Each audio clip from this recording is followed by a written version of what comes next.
This is a HeadGum podcast. Well, now my ADD's gotten so bad that I don't even feel it. Oh, really? Yeah. So was it ever a stimulant for you? Yes. It was, but Yeah. not anymore. Not anymore. You probably have also reduced the dosage a tiny bit. Yeah. I'm no longer taking hundreds of milligrams of Adderall a day. I take 30 and that's it. You're actually counting them as opposed to just... And there'd just be like about a few dozen pills. Yeah, let's I had all kinds, like uppers, downers, pain pills. I would just walk around with a pocket full of pills. The best we did the zero and there were lint was all mixed in too. Yeah, Well, like Roger Miller said, never keep your change and your pills in the same pocket. I just ate 35 cents. Should we start this turkey?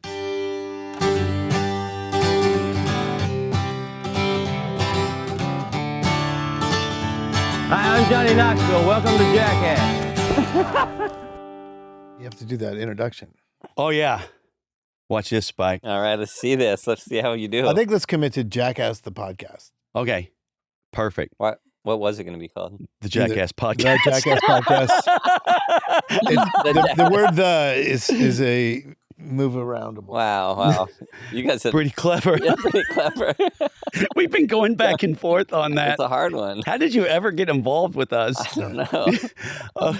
All right. Without you, the IQ drops significantly. Yeah, yeah. When you're not around, And that's not even like, saying much. So like, I don't know.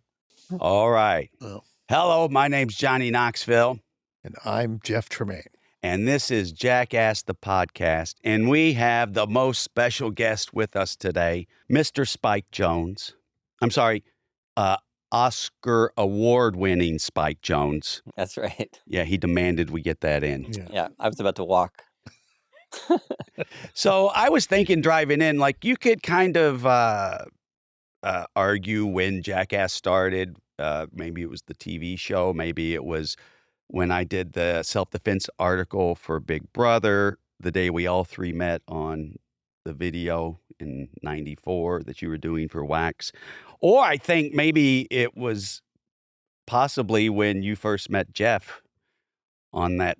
Yeah, well, that I never know thunderstorm. how old were you when you started at Rockville BMX? I was 13. Yeah. So I met you when you were 13. Yeah. Yeah. I was 13. So I was 15 or 16. You had a driver's license, so I guess So you were 16, 16. yeah. Yeah. And and he was the local hero, hometown hero, Jeff Tremaine, and called Heffy, and he That's was right. he was really good at dirt Hefty? jumping. Heffy. Oh, my sorry. Heffy. But he was really good at dirt jumping. He had a torquer with big Skyway mags, and he did huge tabletops. And first time we met, I was working at this bike shop, and he came by, and I'd heard about him. And then he said he was going riding, so I went with him and took me to his local sort of backwoods I can't remember where I think I took you to this spot where like it's kind of Scooby and Nubby's spot. More Oh, than really? My spot, but It was weird because it was just like, sort of big roll in and a big jump. You land flat. There's no like landing at all. You just like, I was like, wow, he's gnarly. that He's was just my like, style. "Grrsh." Like I was a basher. Like just Yeah. Yeah, Land you're flat. both of you are athletic. I'm kind of uncoordinated. Now, so that's really sweet. Like he was He was the BMX. He was a few guy. years older and he was a BMX. Yeah, he was a BMXer. We were both riders. And then that night, he brought me to a friend's house, somebody's house that was, and they'd rented what was it? Ramones Rock and Roll High School. Yeah. And we watched that. And I'd never even heard the Ramones at that point. Wow. So I was like, this is so cool. The Ramones. And Nick Yeah. Rogopoulos. is that whose house it was? It might have been actually. Yeah. And then crazy enough, then the next year I went into ninth grade. I was in 8th grade. And so when I went into 9th grade, he moved and we went into the same high school. So I was Walt in 9th Whitman? grade. Yeah. Yep. I was in 9th grade. He was in 11th grade. When he moved, did you guys live close to one another? Pretty close. Yeah, closer. I mean, Yeah. he had, Well, same public high school. So he had a car though. So Yeah. So that's when you guys started hanging out a lot. Is when you went to school together, or no? yeah. Yeah. That's when we had, and we built a friend in a ramp in our friend's but we backyard, got and- pretty close because he worked at the bike. The bike shop was like the clubhouse, Right. Yeah. and that's where we would all just meet. So I knew you really well before we went to high school together. It was really cool that like it just happened that we went to high school together. Were you taking photos then, and were you painting then? I was painting then, yeah. And you, yeah, I think so. I don't. I had my mom. I had a camera and I took photography, and my mom let me use her camera. I didn't have a camera. My mom let me use her Olympus, and taught me how to focus, and taught me aperture and f-stop and all that stuff. And so I took photos, but not good ones, and sometimes in focus and sometimes exposed right. So we built a ramp at our friend Terrence's house, which was really close to his, and that was the local spot. Like, so we had a half pipe that we built ourselves. And Terrence's older brother was a really good photographer. Yeah, Terrence Stuckey's brother, Bob Stuckey. Like, I learned a lot from him, actually. Right. He had a Leica. He was like very into this photographer, Gary Winogrand, and taught me like who he was a street photographer. And so in high school, Bob was kind of in a way my photo teacher, and Right. he taught me about like black and white, exposing black and white negative and stuff I didn't really understand until years later about like the density of negatives and the exposure. And there was this Argentine kid named Louis who lived right next door to Terrence's house. And he wanted to be into BMX. He got into BMX, and he had a video camera. He was the first video camera that's we ever right. played with. That's right. And so we would always film each other Yeah. and do stupid shit in between. Does any of that still exist? There's I have one tape that, and I have him as this tiny little. Can we? By the way, I love this. I'm learning a lot of this for the first time. I knew some of it, but this is really. There's only one tape that I have that survived me. I used to have a video camera. I have millions of tapes, but they're all lost. So I have one tape. It's like a dub, but it has you riding on your JMC, I believe, or maybe no, it's your Robinson. No, it was a JMC. It's the JMC. Yeah. What age were you guys? He's probably 14, 15. Maybe 15. And it goes to I have a few different times from like maybe over a year of us riding, and he has the highest pitched voice you've ever heard. He was tiny for his size. Like, oh yeah, I was like 5'1" until I graduated high school, because I was like, I was young, so I was 17 when I graduated, and I was just starting to grow at 17. But then I moved out here, worked at the bike magazine, and then.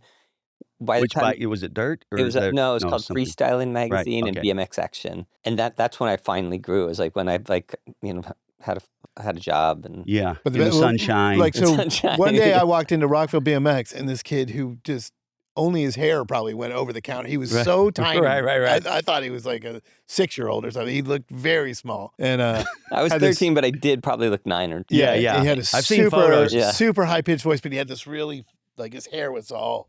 And his name Spike came from Jay Metzler, who owned Rockville BMX. Yeah, he named him Spike. Yeah, he named all of us. He just give out nicknames all the time. But a lot of times we'd have like a dozen nicknames, and they'd just be rolling through. And at the end of the week, he'd write our paycheck to like sometimes it was like a sentence long. Spike alike on his bike, don't trip. How do you cash that? You have to write Spike alike on a bike, don't trip, da-da-da. Yeah. And then, but it was like, and he got also, but Jay was awesome. Jay was like 21, but he was like the adult. Right. And he took me to get my bank account. I got a bank account and, deposit my Rockville BMX checks in. They also had a soda machine at the shop, but there was one mystery button that had beer in it sometimes. You just didn't know what you were going to get if you hit the mystery button. Yeah. So, How fun. it was awesome. It was great. What fun trouble did you guys get into? I don't know. Well, I can remember one time, like, I think I would take him to lunch when we went to high school together. Like, I had a car, so we'd drive to McDonald's or whatever with other friends. And we were sitting there, and I remember I like threw a French fry at him or something.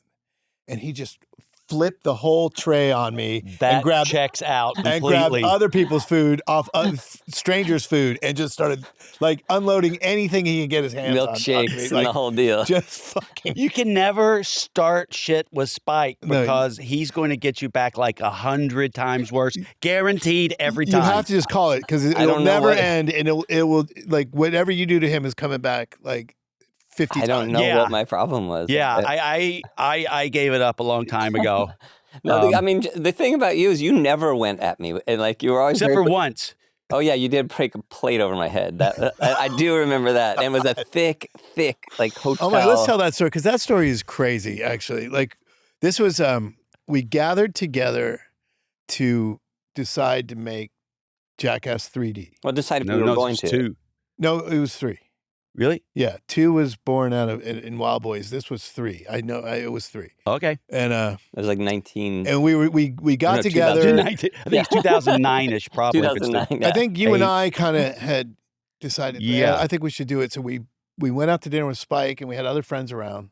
Was Van there? No, it was Oh. just the 3 of us, and then like. Yeah. We went to the Chateau Marmont, real Hollywood famous, legendary Former spot. home, quite a lot. Yeah. And we had a nice dinner, and we all agreed that we left the dinner thinking, all right, we're making Jackass 3. Yet, but when Spike sat down that night, he kicked the shit out of me or punched the shit out of me. Just want to lay that out. Why did I do that? I don't know. Sometimes you're a little ornery. All right, well then, so Chateau has this like long driveway, and I think we were going to another bar or something. We were walking out of the Chateau Marmont, and Spike and I are walking up, and all of a sudden Knoxville had stolen, and these dinner plates were like the nicest, Yeah, thickest, they're big. Thick. heavy dinner plates.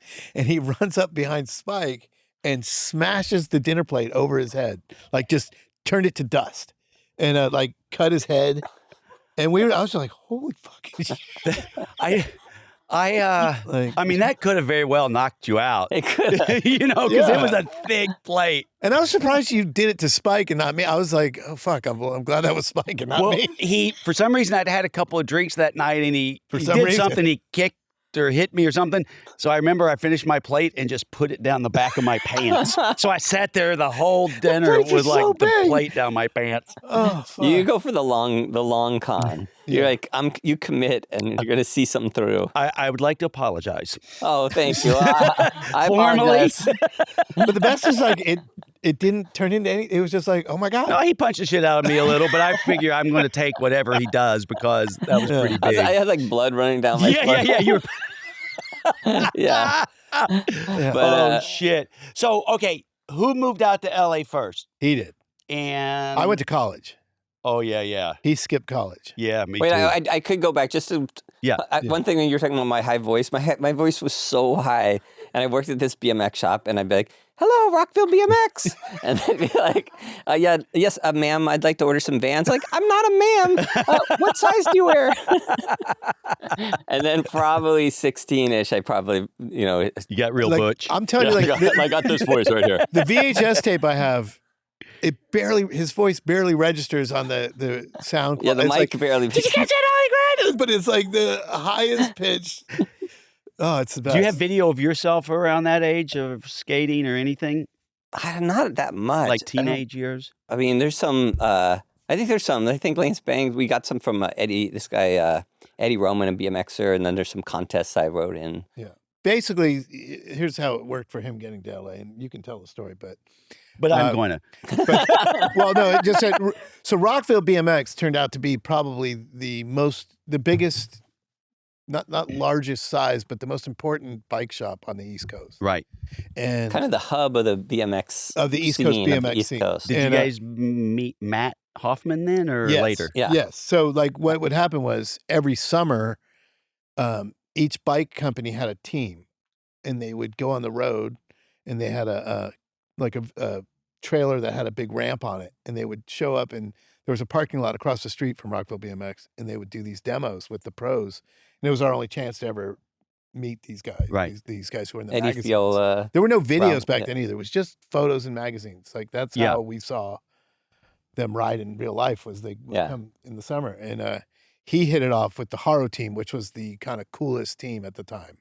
Who was on it? Ron Wilkerson, Brian Blyther, and Dave Norrie, I believe. Yeah, and Matt Hoffman and Dennis McCoy. They weren't on that part of the tour, but yeah, it was Ron and Dave and Brian Blyther, and yeah, that was crazy because I'd met them the year before because Ron Wilkerson was on the GT team, and what happened was the team manager from GT had flown in. This was like the year before. This was like when I was 14, and Ron Wilkerson flew in, and me and Jay, the guy that owned the bike shop, and GT's team manager, this guy Sean Buckley, who actually happens to own Just Food for Dogs, the dog food brand now. Really? Which is We so use that random. all the time. Me too. Maybe we should reach out for a sponsorship. Sean Buckley.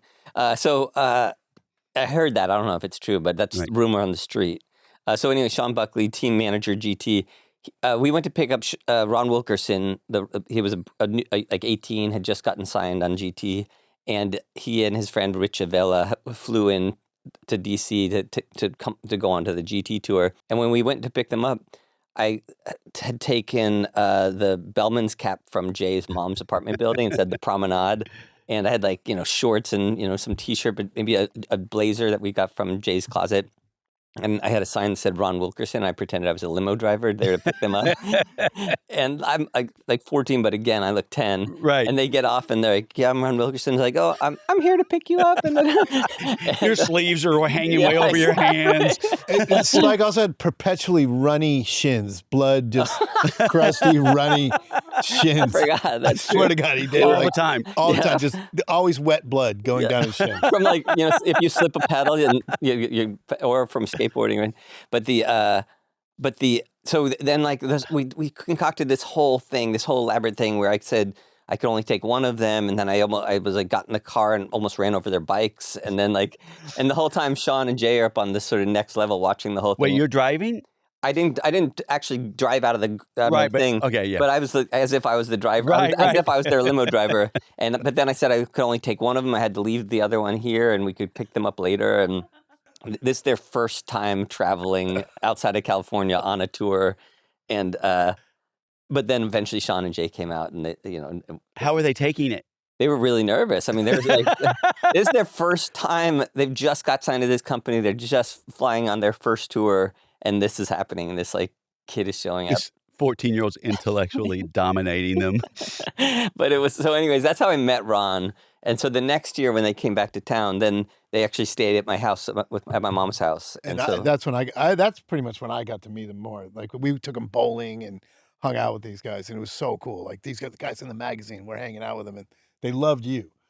What did your mom think of all the guys hanging? My mom out? loved it. My Yeah. mom was, my mom. Yeah. She just loved think- she loved life. She loved like meeting people. She loved to party. She was so curious. So curious, yeah.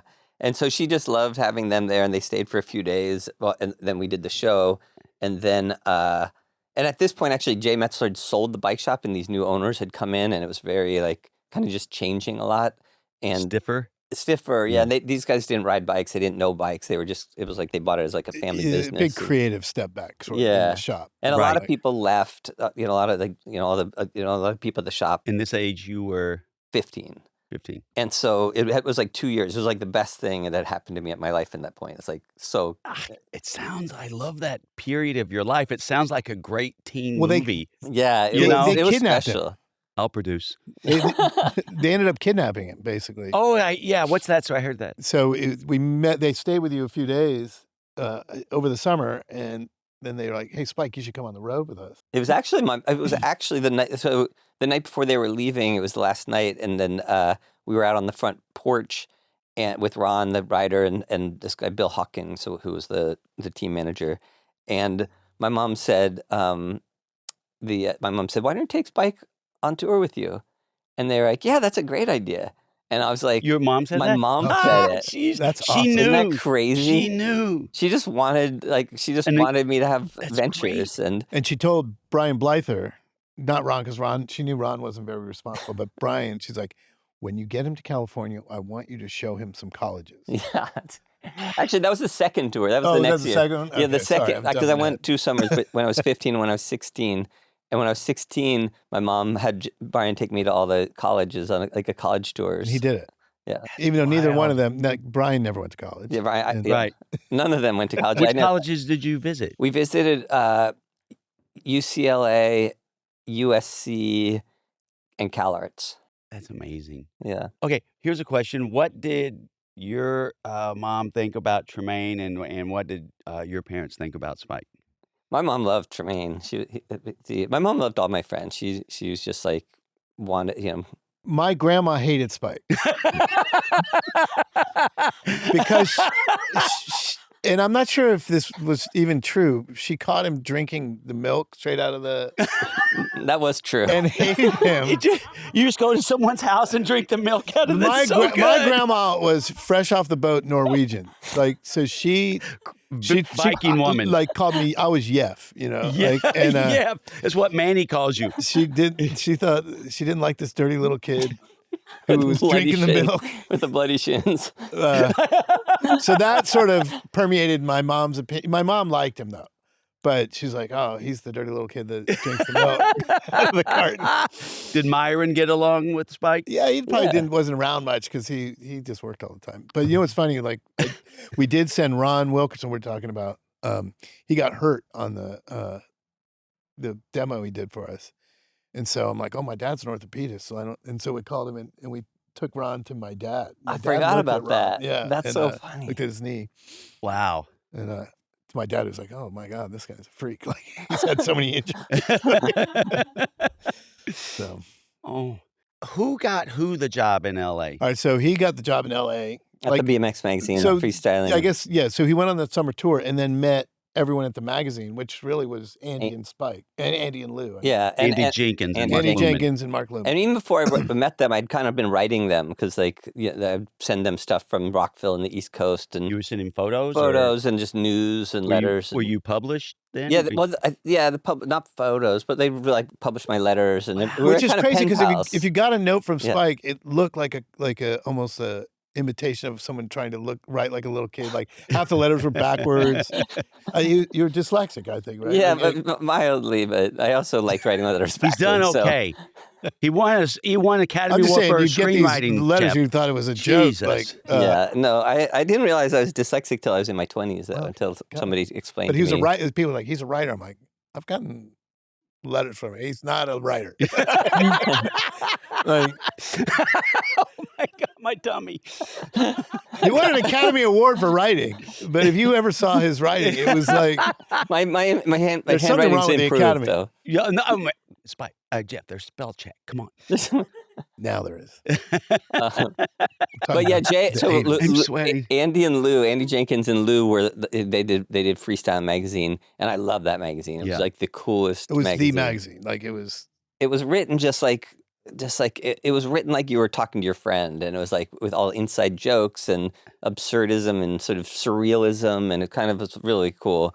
And the photos were great, and so I was writing to them, and then between my junior and senior year on the BMX tour with Ron and Brian, Ron took me to meet them. So I was staying with him in San Diego. This was at the end of the summer tour. The other crazy thing is the summer tours kind of went into September, and my mom, school started. My mom didn't even care.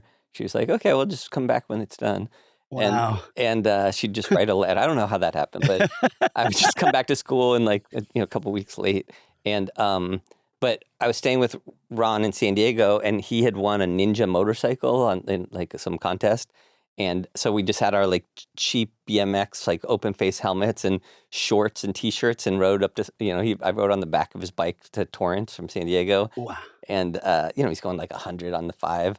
And then I get to meet Andy and Lou, and they were awesome. And I asked them if anyone was going to this contest. The next month was in Long Island. If anyone's going to write the article. And they said, no, you should write it. So that was the first time I wrote the article. And that was the first time I wrote for them. I wrote a contest article. How old were you then? I was 16. Wow. And because I was, I was like, like young in my grade. Yeah. So then I probably turned 17 right after that because my birthday is October. So then October 6th, same as my mom and Arlo's. Well, my mom's used to be October 5th. But when Arlo was born, she changed it to the 6th. That's another story. Keep going. My little PJ. She produced a birth certificate too, but keep going. So anyways, I got to work, in my senior year of high school, Andy and Lou, I started writing articles for them from home. And they asked me if I wanted a job. They said, they said, and I was so stressed because I was like thinking, trying to apply to colleges and not good. I had terrible grades. And I was just like, I was just going to go to college because you had to, but like I didn't really. Yeah. I hated school, so it wasn't like going to do well, anyways. But I'm sure it's hard for you. You didn't know you had dyslexia. It's for fucking sure. very hard. For sure, and also I don't think my brain formed, and like I don't think I actually could read a book till I was like. I remember the first long book I read Rodney Mullen gave me, and it was he was really into Russian literature, Dostoevsky. Crime and Punishment. Yeah. Yeah, and I was like probably 19. I was very proud. I was That's a hard book to read because you realize, like, I know what's going on, but I don't know who's doing what because all the names are so hard to remember. That's true. Yeah. So that's impressive. Oh, thank you. I still the will longest say, book I apologize. You were born on the same day as my older sister, I believe. October 22nd. Yeah, that's the same day as Lynn. Sorry, I Yeah. conflated two ideas. Another thing is, the cool thing about it was Andy and Lou gave him a job, but he didn't have a job position. Like, he wasn't the photographer. He wasn't a writer. He was just whatever. No, Freelance. I was the assistant editor. He's assistant I was- editor. 'cause- right away, assistant editor. Yeah. I mean, Okay. Andy was the editor. Lou was the assistant editor. I guess I was the junior assistant editor. Junior assistant editor. Yeah, but I was like, my first. It was the magazine really, really thick. So I you're had to- more hired as a writer than a photographer at that Totally. time. Yeah, that's right. completely. But I brought my mom's camera. She gave me her Olympus, Oh, and I that's brought it sweet. out to California because I love shooting photos. And and they had a refrigerator full of film and a dark room, and so I was just like taking photos all the time. And Is that when you got pretty good at taking photos? Is when working there because doing this, or you came into your own? I think I before just that? learned a lot more because I was around other photographers. Wendy Osborne was the senior photographer there, and I'd ask her a lot of questions. And this I don't know if you ever met I don't know. Otis Oh, Bartholomew. yes, I don't man. think He was a skate photographer, just amazing character. And he'd come by, and I'd ask him a lot of questions, and then so I was learning a lot from other photographers, and making a lot of bad photos. But then every now and then I'd shoot a good one. I'd be like, okay, what did I do? What was the Yeah. exposure? How did I use the flash? What was it? And so then, but yeah, during that, I was basically an assistant editor for a long time, and then sort of transitioned into shooting photos too. And so when he got settled out here, like, I would come out on spring break from college and just come visit him and stay with him. You graduated in art history or No, just fine arts. Fine like, arts. Painting, basically. Mhm. So I would come hang out and just see his life and think, oh God, this is so awesome. This is what I want. Just to yeah. work at a magazine and just hang out with your friends and just be crazy, And so basically, You Your- graduate your- college. your second year Yeah. there, or I think your second year there, we talked and like, he's like, hey, if you send your art portfolio, they're going to hire a new art director. And so I'm like, oh, fuck, I need an art portfolio. So I kind of I already knew I wanted to do, so I was already leaning that, but I wasn't really taking much graphic design, but I just started because I saw that's what my way, I wanted to That's do your that. way in. And so he said that. I'm like, fuck, all right. So I went to the teacher. I'm like, I need to do some magazine layouts. And like, so They we helped did you it. get it They together. helped me get it together, and I Yeah. sent off a portfolio. And it just kind of timed out. Like, right as I graduated, I basically had a job a week later. At So- freestyling. At Freestyling. That was awesome when Jeff came because it was just like, Andy and Lou were there, and it's just like more of our friends. And so freestyling you were at for a little while. And so, and then so how do you one get to thing. World? So what happened was, somewhere in between him starting there, they started a magazine called Homeboy, which was a spin-off of Freestyle and BMX Action, and it was much more of a lifestyle. They were all getting into skateboarding a little bit more than bikes even, and so they put skateboarding and bands and cool shit. It was just the perfect magazine for me because I was already switched over to skateboarding too. Yeah. And so, so the problem was that magazine took off, and they really liked doing that. But when I got hired, that magazine had folded, and they sort of, I think you guys were sort of like, that was your love, and now you went back to freestyle. It kind of just didn't feel as good. No, I think it was. I can't remember I think it was more that.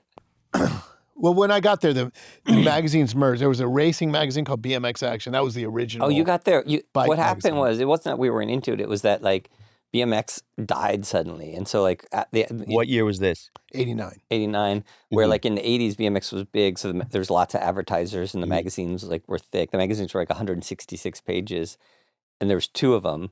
But then like kind of overnight, the industries died and the companies shrank and the companies advertised less. What And was the reason for that? just like the trend, BMX and Kids. skateboarding have always been Comes like in that. and out of It's style. always like that. It's Yeah. weird. Yeah. Kind of grows and shrinks and Mhm. grows and shrinks. Yeah, so the magazines got merged and then Andy left. Andy Jenkins left, and then so it was kind of dwindling and shrinking a bit. And you started shooting a lot of skate photos for like Trans World. He was transitioning into just being a skate photographer. Mhm. And then that led to him shooting all the ads for World Industries, which was the kind of upstart skate company that really sort of irreverent, I would say a pretty irreverent company. And you were kind of their main photographer, right? Wouldn't you say? Yeah. I mean, I started shooting their ads when it was like 2 people on the team, and it was like it was originally called SMA World Industries. It was Rocco, Yeah. Steve And Rocco. DeMullen and Rocco. And Mullen, yeah. Rodney Mullen. Rodney Mullen and Steve Rocco, and but yeah, I was taking photos. They were in Torrance near us, and so I was taking Freestyle. It was right across the street, it was like right across the parking lot from Freestyle Magazine. World Industries was in the same business complex. Right. So you get in there and you're taking all their photos. Yeah. And then Rocco, we've talked about it, but like Rocco got frustrated with getting his ads censored in Thrasher Magazine and Transworld, and he was already kind of fuck the middleman. Like, I can do this all myself. Yeah. Like, Which is kind of like our philosophy. yeah, he was like a For sure. DIYer on a big level. Like, Right. decided I don't want to pay that for a T-shirt. I'm just going to make my own T-shirts, not print on T-shirts. Sew your own T-shirts, and Right.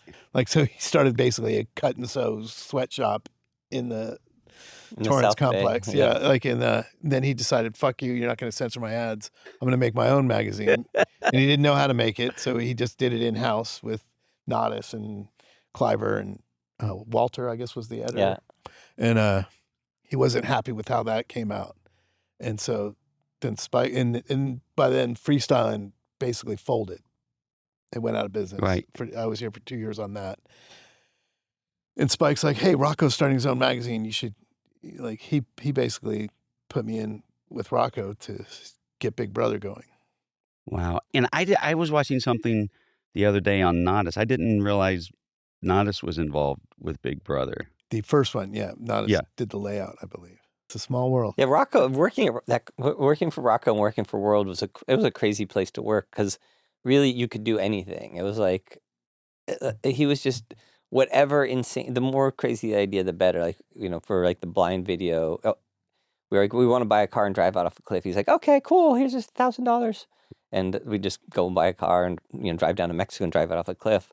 And He hired people and let them do their thing. totally. Well, like there was no grown up. There Like was it was like, hey, here I have this whole company, but I'm not a dad like figure. I'm just a fuck it. Here's money. Go do whatever you want. Just don't censor it, and don't. So he never said no to something, No. did he? No. No. But then you have Rodney, who's a little opposite. more circumspect. Yeah, but he couldn't stop Rocco from doing anything. He never said no. He more just stressed about it. Right. But Right.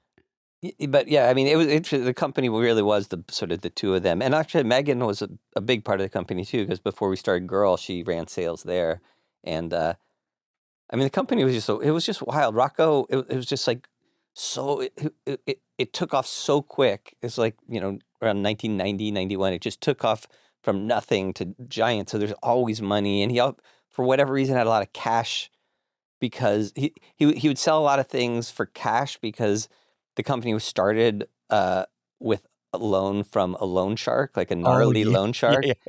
That's right. And so he always had to like sell enough stuff to shops in cash to be able to pay Kirby back every month or whatever. And Kirby was always going to come by to get his envelope. And if he hadn't come up with that money, would Kirby maybe have done something? Yeah, definitely. Naughty? He would break Rodney's toes. Wow. So it was. I mean, maybe. I don't think that ever happened. I never had to deal with him, but Megan had to give him the cash sometimes and said it was pretty scary. Yeah. Wow. Yeah. A nefarious character. Yeah.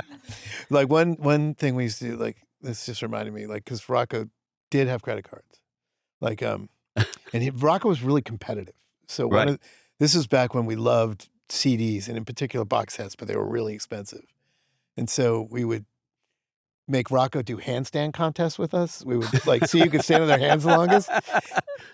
And every time, and Rocco didn't have a wallet, but he had credit cards in his pocket. So he would do his handstand and all his shit would fall out of his pockets. And then all you did is you put your foot over the credit card and picked up all his other shit and handed it to him.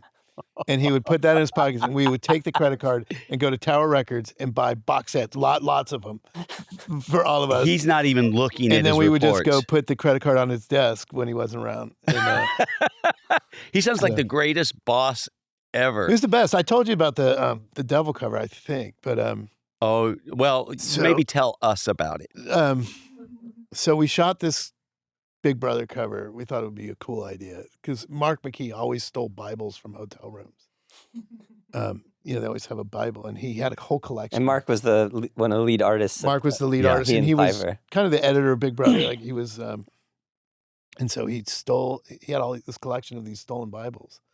And we thought it'd be rad if we like dressed a skater as the devil and made a pile of those Bibles and lit them on fire, and he would heel flip or do a trick over the burning Bibles. And so we set this whole photo up and shot the picture. Like all these skaters kept dropping out. No, I'm not going to do it. So we finally got this one guy named Steve Olson, not the old Steve Olson, but the new Steve Olson. And he did it, like a heel flip over the Bibles. And Did Cossack shoot that? Rick did. Rick and I always love so yes. And so Rick was really paranoid after he shot it. He's like, "Oh, I shouldn't have done it." And we had these desks like that had like they were made out of like Home Depot wood, and we would just we would just graffiti the desks. And so after Rick, I sensed he was stressing about shooting that cover. We went in and I drew Rick. We always drew Rick. We just drew Rick on everything. And I drew Rick with devil horns and I wrote cost 666. And just tormented and made him like just about cry because he just was really nervous about having shot that. Did he not want his name used for the photo, or did he use it? No, he didn't care that much. He wanted his name, but he was nervous about it. But anyway, that wasn't the story. The story Right. was Rodney at the time. This was right after Mike T had passed away. So the company was in flux. Mike T also was Mike Ternasky owned part of Big Brother, and he was really Christian and he owned Plan B, so it was Plan B and World Industries like combined, and they both owned Big Brother. And Rodney kind of was on the Mike T side at that point. It was like a little tumultuous because Mike had passed away, and so the company was in flux. Like, who's going to take over Plan B? And Rodney was like, "You can't put this out. This is going to just sink us." Like, Right. and we had this huge like all night discussion about whether I should put that cover out. And so I'm like, "Fuck, well, I can't interrupt. I don't want to fuck their business up." Right. He was like, "This is going to end everything." Like Rodney was, the sky's falling. This is gonna Right. end everything. So the next day I'm like, "Oh, I got to take this to Steve," So I go up to Steve's office with a printout of the cover. I'm like, "Hey, we were going to do this as a cover, but I don't want to interrupt this." It's like, "That's what you want as a cover?" I'm like, "Yeah." Then why are you bothering me? Just do it. Don't be a pussy. Oh my And I'm God. like, "Okay." Now, did you go back to Rodney and say, Nope, we're going with just Oh, you just traded went it. forward? And was Yeah. there fallout between you and Rodney? I think Rodney was mad at me for a while after that. Yeah. Because he's like the most kind, best. Rodney is intellectual. So nice. And we had a Spirit really in the good world. Yeah. conversation, but he was really kind of firm about that. And Yeah. You just But- went around Rodney. I did. I did. It was a good cover. And so we It didn't was- And It was did you a guys good- get trouble? Did and we people- didn't date the magazines was issue 1, issue 2, issue 3, Mhm. issue 666, issue 4. Like it was just Yeah. its own number and everything. It was rad. So It had that great album cover from the Louvin brothers, "Satan is Real," which they art directed themselves. That cover is like the modern day version of that album cover, which yeah. I guess not many people are going to. Cost 666. I shot the, Classic six. I shot the first few covers of Big Brother, You did. but before it got too naughty, and then Then you were out. then I was kind of doing other stuff. Which is kind of in the story of our later career where I just keep trying to drag his good name through mud with everything I bring up. Like, so yeah, there was no grown up telling us to don't do that. Like, in fact, Rocco's big idea was, let's get a hooker and break one of the skaters' virginity on a hooker. Like, that's what he wanted to do for an article. So Yeah. that's what the grown up in the room Thank was. goodness we have the ability to edit. Yeah. I'm sorry, a sex worker.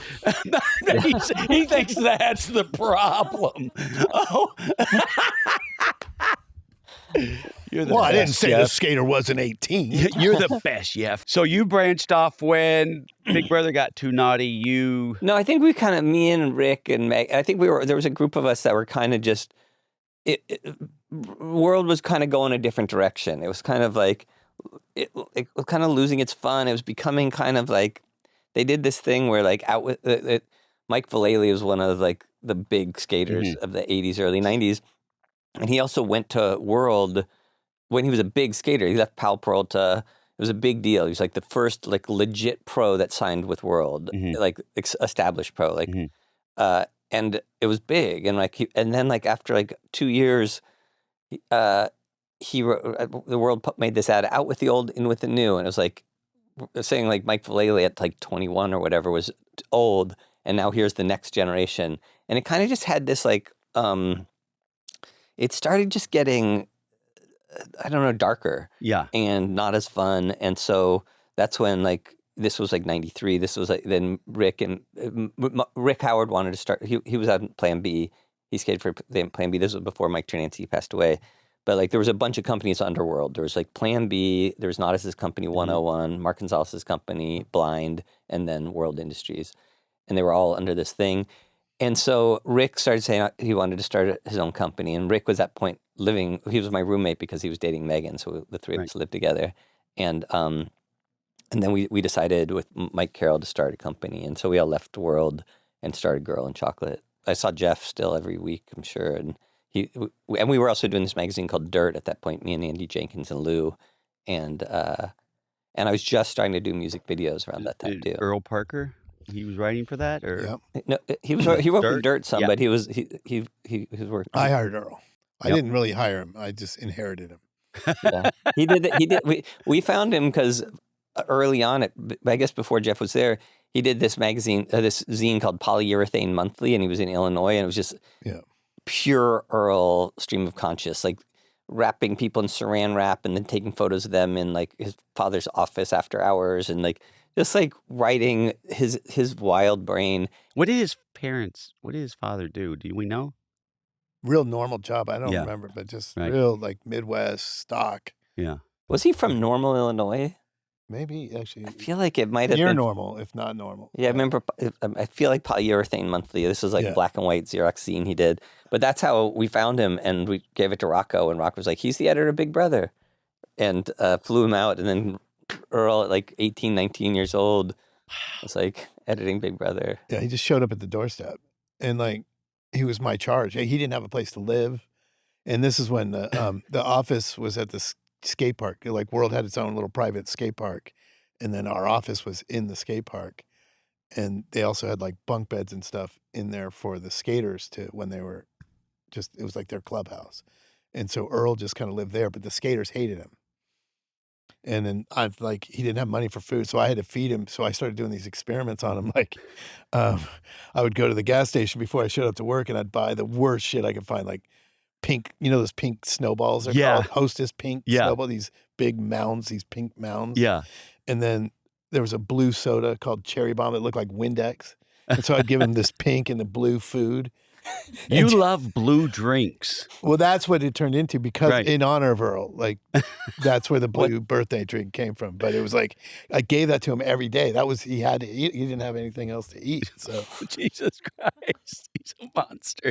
You guys were involved in such positive things from a young age. I had baseball, all right. And then after that it was drinking and partying and pills and Yeah, it was wildly creative, I would say. Yeah, like it even was. Right. like Rockville BMX days, that led to music. That's how I found like through BMX, I found the punk rock scene. Like because my friend Nick, your friend Nick, you know Nick too. Like when I went to Wood Junior High, he and I were like the two only BMXers, and he had older brothers that were getting into punk and all this cool shit, you know. And so I started hanging out with them and getting into music. And I remember one time, so in junior high, Nick, like, you know how you won that Halloween contest? hmm So for Halloween, Nick wanted to be punk. So he took white out and painted white out a Adam and the Ants Yeah, line yeah. across his face with white out, and he pierced his ear. Oh, no, he pierced his cheek. Sorry, he pierced his cheek with a safety pin, and that got infected, but also he got severe acne under the white outline. So he had this little strip of zits, and then this infected Anyway, he didn't win the contest, but he actually won the drawing contest for BMX Action. Yeah, that's right. He was the best artist I ever met. Yeah, he's awesome. Nick's is a character. He drew all the flyers when Rockville BMX would do the shows. He would always draw the flyers. His Right, drawings were that's- so cool; they were seared in my head. Like Yeah. like this writer doing like a tabletop out of a quarter pipe and with all the crowd there, and then it would say the date. Because the and one he show. won the contest for was like a moon crater and a BMXer That was astronaut cool. like riding the moon crater like a bull. I forgot about that And it one. was so sick. So we put out our first video. It was called Shit with Big Brother magazine. I love it. And it was pretty cool. It had Yeah, Pontius, no, it's great. I'm just had Pontius in it, had Wee Man on the cover, Yeah. painted blue. he loves blue. Yeah. And, By the way, Spike looks gorgeous in blue. he has blue eyes, not award-winning blue eyes like Not me. well, I but- know, it's yes, award-winning. Jeff. Award-winning blue eyes. In the yearbook. So it was really then we met you. Like, how did you meet him? Do you remember? I met through Wax, I think, right? Yeah, Is that it? of the Genesee house where Jack lived. Yeah. You would come around That's right. sometime, and because Dave lived there. This was like early '90s. We're all in our early 20s, and the Wax guys were friends with Jenny and everyone at that house, and Yeah. we were friends with them. And it was sort of, and maybe Weezer was around. It was like this sort of yeah. early, like before anybody was signed to labels or any of that kind of stuff. I think Weezer, they lived in the apartment building that Steve-O eventually moved in, and knocked a hole through his wall to look into his that was neighbor. the same building. I believe so, yeah. Oh, wow. And then Jack moved over there, so yeah, we were all hanging And out. was Dan Field involved with you meeting Wax? Dan introduced me to Wax. Yeah, so So- that's how I met. 'Cause Was they were that the Chicago. first video you ever directed? It was the for Wax? second video. What was your first video? It you was a directed? band called Chainsaw Kittens that it was just like a band in Oklahoma. Wait, And was I in that video? No. no, I shot it in Oklahoma. Damn, it was I like thought this. I was your I mean, it wasn't. muse. I mean, I shot it. It was like a few $1,000s. I shot it, edited it, and funnily enough, there's so many tangents. I'm not sure if anyone is even listening to this anymore because it's so. This is I'm like- having a ball, so but you can cut this part out. But the World Industry Skate Park was in Hawthorne. It had the skate park and it had the Big Brother office. And in the office, there was editing equipment that I bought with Rocco's credit card. And so the first, that he dropped doing That's a right. I handstand. forgot about that. That's right. You edited that video. yeah, I then. edited my first few videos at the World Park Wow. because there was editing equipment there. And And I was laying out the first issue of Big Brother with his cover on it, his photo on the cover, that's right. while he's editing a Chainsaw Kittens video. Yeah, but anyways, Wax, they were from Chicago, so I met them from Danfield, and that's how I met you and met that whole group of people. Was it the video where the kids were on the playground that you directed? Yeah. That was Do you remember the song? Hush. Hush. Yeah. Oh, wow. okay. Yeah. So then I did another Wax video, and a couple years later. So that was like when I first did videos. That was like the first time I started doing videos. But was a year? 92. 92. But I was really like mostly doing magazine and doing skate photography and all that other stuff. And so over like a couple years, I started doing more and more videos. And then like a couple years later, I did another video for Wax, and that's where you guys met, right? The videos I'd always just have my friends come by and be in it or hang out Yeah. I got to play a jogger in the X video, and I ran in the wax video. I had to run alongside the van. And I had to go to work. I had to go wait tables before it was our time to shoot. I was like, finally I get to be in a Spike Jonze video. And then I'm like, oh, shit, my shift starts at 4:30. I was really heartbroken over that. I was but that's really where bummed. we met. We met on the set of that. Yeah. It was the day the Oklahoma City bombing happened. That's right. Because I just remember that from being on the set that day. It was a crazy day. Wow. But who knew that you guys meeting that day would be such transformational? I don't know. What's a good word? Impactful? Yeah, that was a big day. So then you guys started hanging out. You guys went out to... Do you guys get drinks at night for some reason? We did. Or soon after. After at Smalls. At Smalls. A little bit after. Because I came down to visit your work. At Big Brother. At Big Brother. This one, Big Brother. This one, Larry Flint had bought Big Brother, and we were in the Flint building.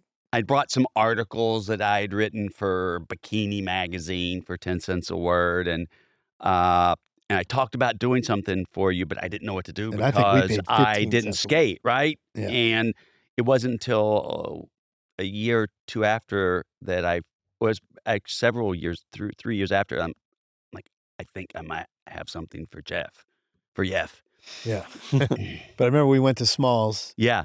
And we were drinking. And I just remember we kept like throwing ourselves backwards and falling backwards off. Let the bar stool go over and just slam on our backs. Yeah.